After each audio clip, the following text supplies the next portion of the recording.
जीत के दरवाजे पर और जिस तरीके से ये रुझान आए हैं, ये निश्चित तौर पर यहाँ पर महागठबंधन के लिए बड़ा झटका माने जा रही हैं। कांग्रेस प्रवक्ता इस वक्त हमारे साथ जुड़ गए हैं, अजय उपाध्याय, उनसे बात करते हैं। अजय जी, कैसे देखते हैं आप इस रुझान? देखिए, अभी तो अंतिम जब तक टैली नहीं आती है, इस पर कोई विश्लेषण करना और कोई टिप्पणी करना उचित नहीं होगा। पर यदि यही रुझान अंतिम स्थिति में आती है, तो निश्चित तौर पे हम लोग को देखना होगा कि एसआईआर में जो वोट कटे थे, उस वोट का क्या मीनिंग था और वो किसके वोट काटे गए थे। यंत्र तंत्र षड्यंत्र लगातार चलता रहा है भाजपा का। जिस तरह से बाकी चीज़ें एम फैक्टर, मनी और मसल फैक्टर जो काम किया है, इन चीज़ों का हमको ध्यान रखना होगा और फिर हम अंतिम एनालिसिस इस पर कर पाएंगे। लेकिन एक बात ज़रूर है, बिहार की जनता से हम लोगों को आशाएं अभी भी हैं। बिहार में जिस तरह से अपराध है, जिस तरह से पलायन की समस्या थी, बेरोज़गारी से लोग परेशान थे, उन स्थितियों में हम लोगों ने जो सकारात्मक नैरेटिव लेकर के बिहार के उत्थान और विकास के लिए आगे बढ़ने का काम किया था, कहीं न कहीं यदि ये रिजल्ट में परिवर्तित होगा तो ज़रूर एक स्तर पर निराशा होगी, क्योंकि बिहार की खुशहाली, बिहार का विकास हमारी प्राथमिकता रही। भाजपा और उन लोगों का के लिए जो है कट्टा, दो नाली, फायरिंग, यही सब नैरेटिव था चुनाव में।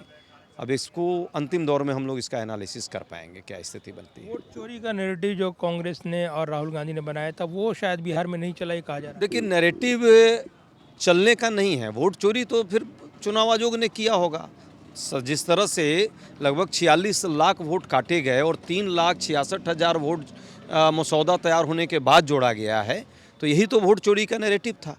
और यदि ये इस तरह के रिजल्ट हैं, तो कहीं ना कहीं इस पर हमको एनालिसिस करना ही है कि वोट चोरी किस स्तर पर की गई है और कहाँ कहाँ की गई है। इस पर भी हम देखेंगे आने वाले समय में। तेजस्वी को महागठबंधन का सीएम चेहरा फेस करना नफे में रहा, नुकसान में रहा, क्या इसका एनालिसिस करें? देखिए, राजनीति में नफ़ा नुकसान ये अर्थमेटिक्स और इकोनॉमिक्स तो है नहीं।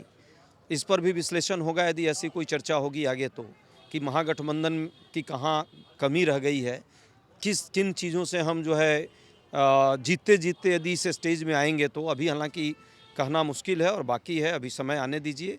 सही एनालिसिस होगी, इस पर मंथन भी होगा। हाईकमान और लीडर हमारे जो हैं वो इस पर ज़रूर विस्तृत डिटेल्स में चर्चा करेंगे कि ऐसी स्थिति यदि है तो क्या कारण है इसका। लेकिन आरजेडी के भी परफॉर्मेंस पर, कांग्रेस के भी परफॉर्मेंस पर मुझे लगता है कि ये एक विश्लेषण की ज़रूरत पड़ेगी। अच्छा, ये कहा जा रहा है कि नीतीश पर सीधा हमला नहीं बोला गया, ये उम्मीदें थी कि वो पाला बदलेंगे, तो अब तो ज़रूरत ही नहीं, अब तो रुझान में ही बल्ले बल्ले हो रही है अंडे की। देखिए, नीतीश जी तो कभी भी पाला बदल लेते हैं, तो उनके पाला बदलने पर तो कोई प्रहार करने की ज़रूरत ही नहीं है। क्या प्रहार करेंगे?